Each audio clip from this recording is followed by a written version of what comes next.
Dr. Eugene Kemp.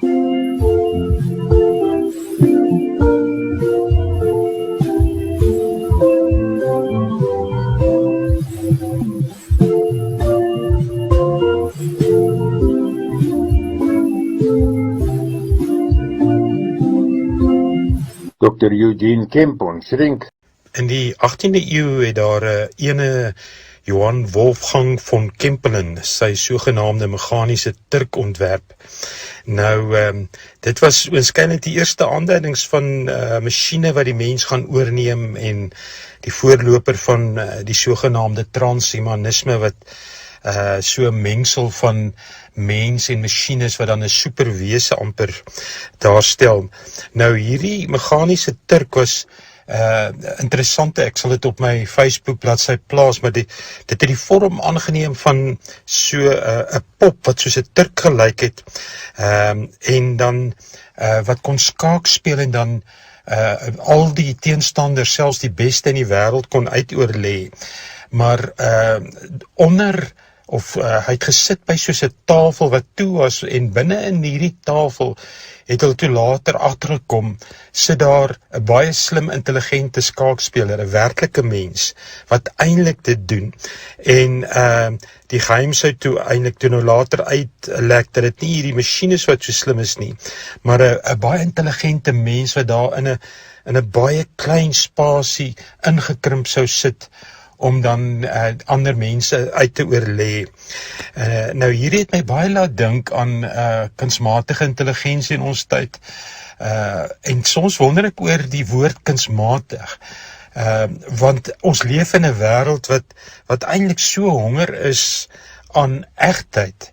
Nou ek wil nou nie die hele gesprek wy, daar's soveel te sê al en te gesê gehad al oor die laaste tyd oor kunsmatige intelligensie. Ek wil volstaan by 'n opmerking wat iemand gesê het dat AI is a wonderful servant but a terrible master. En ek het so gedink dat wat die groot gevaar is wat hiermee saamgaan, wat ek agterkom by kliënte van my en by my portiergroep en by myself soms ook, is dat dit net so gemaklik raak dat ou nie meer nodig het om te dink en kreatief te wees en krities te dink nie. En hierdie kunsmatige intelligensie neem 'n persoon van sy eie aan. Maar ons kan nie menswees verskraal tot kunsmatige intelligensie nie.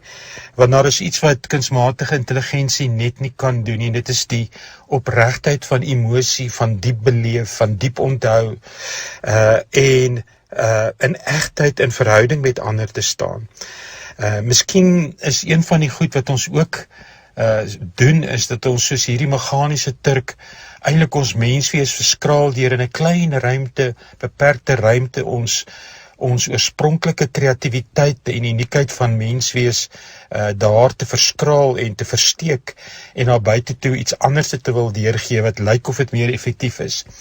Maar niks kan dit wat ons gemaak is om te wees, ons eie unieke identiteit, regtig vervang nie. Miskien moet ons ophou om soos die Babelbouers te poog, die toring van Babelbouers, te poog om self God te wil wees en net slimmer en slimmer te wil word. En nie net hoogs intelligente wesens te wees wat eie koninkryke bou nie, maar nie behoorlik in verhoudings te kan staan nie. Ek is so dankbaar dat God mens geword het, sodat ons die egtheid van menswees kan sien, en dat dit nie in 'n vorm van een of ander intelligensie kom nie, maar juis kom as iemand wat in verhouding met ander staan, en ons oproep om in verhouding met ander te staan. Jy kan die gedeelte weer gaan lees op my Facebook bladsy, kan vir my skryf eugenekemp@me.com.